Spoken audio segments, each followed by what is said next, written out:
राधे राधे, जय जय श्री राधे। जिसने अपनी पुत्री दे दी, जिसने अपने जीवन का एक टुकड़ा दे दिया, जिसने अपना दिल दे दिया, क्या उस पिता को अभी कुछ और देना बाकी रह गया क्या? ये धन, ये बाहरी वस्तुएं बहुत ही, ये मान लीजिए उनकी बहुत ही निकृष्ट बुद्धि होती है, जो ये तय करते हैं कि इतने लाख लेंगे तब तुम्हारी बेटी से ब्याह करेंगे। नहीं नहीं, जब हृदय का वो टुकड़ा दे रहा है आपको, तो उसके पास जो होगा वो आपको देगा ही। और सबसे बड़ी बात ये है कि वो अगर तुम्हें धन नहीं दे पाया तो हृदय से आपको आशीष देगा, तो आपका मंगल हो जाएगा। अगर तुम किसी को इतना प्रताड़ित करके कि बेटी तो है ही, ब्याह तो करना ही है, और वो चाहता है कि मैं बेटी का ब्याह करूं और उसका अपने से अच्छी जगह पर ब्याह करूं, मेरी बेटी सुखी रहे, और उसके लिए अगर दहेज का ऐसा प्राविधान कर दिया, टूट गया, वो ठीक नहीं है। सबसे प्रार्थना है, ये चला आ रहा है। दहेज का मतलब है कन्या के सुख के लिए सहर्ष, मतलब अपनी खुशी से जो माता पिता प्रदान करते हैं। इस जग में कोई भी ऐसा माता पिता नहीं है जो प्रदान ना करे। जब पुत्री प्रदान कर सकता है, उसके पास जो सामर्थ्य है वो प्रदान करेगा ही। वर पक्ष हो तो आप क्या इतने महान हो गए हो कि कोई आपके पैर छू रहा है, तुम्हारे चरण पखार रहा है, तुम्हें बेटी दे रहा है, और तुम है जो कुछ है अपनी वस्तु दे रहा है। इसके बाद भी यदि प्रताड़ित किया जाए कि इतनी धनराशि मिले तो बेच रहे हो। तुमसे महान तो वो है जो दान कर रहा है, तुम्हारे लिए कन्यादान, जो कि सबसे बड़ा दान है, वो कर रहा है। जरा उसकी तरफ देखो। अगर अपने पास जो कुछ सामर्थ्य हो, जो कुछ भी हो, तो उसका सहयोग कर देना चाहिए। बोलना चाहिए कि तुम बेटी की तरफ से तैयार हो, ब्याह की व्यवस्था करो, हम अपनी बारात की व्यवस्था स्वयं कर लेंगे। यह बात किसी को पता भी नहीं चलेगी, तुम्हारी तरफ से ही होगी। ये संबंध होते हैं। यहाँ तो अब ऐसा चलने लगा है कि पहले तय हो जाता है, जैसे कोई सामान नहीं बेचा जाता है कि इतना ये एक कार, जबकि घर में कभी साइकिल भी नहीं चलाई, साइकिल चलाई के कभी खरीदने की क्षमता भी नहीं रही, लेकिन एक कार की मांग करते हैं। एक कार, इतने लाख रुपया, इतना ये, इस तरीके से मांग होती है। जैसे कि ऐसा लगता है कि जैसे घर में अगर लड़का पैदा हो गया, पुत्र पैदा हो गया, तो मान लो उनकी सिद्धियां मिल गई, सिद्धियों की प्राप्ति हो गई। फिर क्या होता है, कलह, अशांति, वो क्रूरता घर में फैलती है, कभी सुख नहीं मिल सकता है।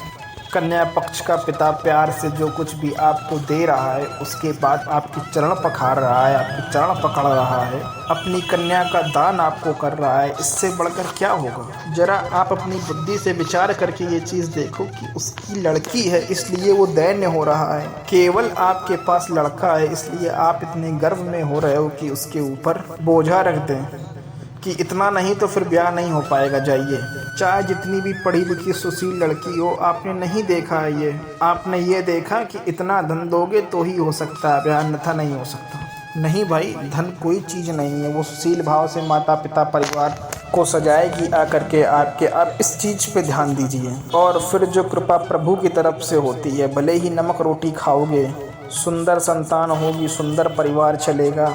इसलिए आप सबसे प्रार्थना है, आप सबसे विनम्र प्रार्थना है हाथ जोड़ करके कि जहाँ तक हो सके दहेज की मांग बिल्कुल भी ना करें। अगर जीवन में सुख चाहते हो तो इस बात को पूरी तरीके से गांठ बांध लेना। अगर आप मांगोगे, दशरथ जी ने क्या किया, कहीं मांग हुई है क्या?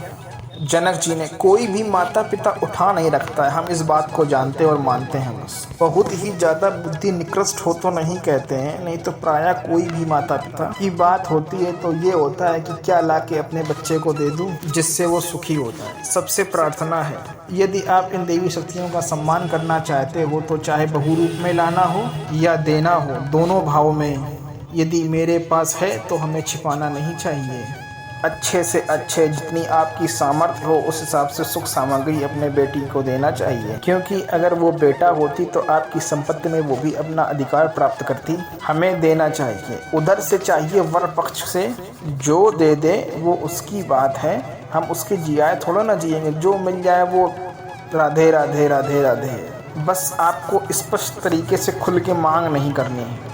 अगर जीवन में सुख शांति चाहते हैं, क्लेश नहीं चाहते, तो बस वर पक्ष को सिर्फ ये देखना चाहिए कि वो हमारे योग्य परिवार है या नहीं, बस केवल इतना स्वीकार करना चाहिए। इसलिए जितने भी सत्संगी हैं, जिनके भी कान में ये आवाज़ पड़ती है, तो इस बात का, इस धर्म का पालन करें कि आप अपने अनुकूल कन्या देख लो, ये बात तो ठीक है, लेकिन अनुकूल धन मिले ऐसी चाह आप मत करो। अगर बेटी आ गई और पुत्र पवित्र पैदा हुआ तो कितना धनी हो सकता है, कितना आपके कुल को पावन कर सकता है। और धन आ गया और मूर्खता आ गई और ऐसी विलक्षण संतान पैदा हुई जो जीवन भर तुम्हें कोसती रहे, जलाती रहे और ऐसे आचरण करे कि जो ऊपर पुरखे हैं वो भी नरक चले जाएं। सावधान, भगवान जब कृपा करेंगे, जब उनकी कृपा का पात्र बनोगे तो निहाल हो जाओगे। उनसे मांगो, किसी भी व्यक्ति से क्या मांगना, वो दे रहा है जितना अच्छा है, ऐसे भाव से।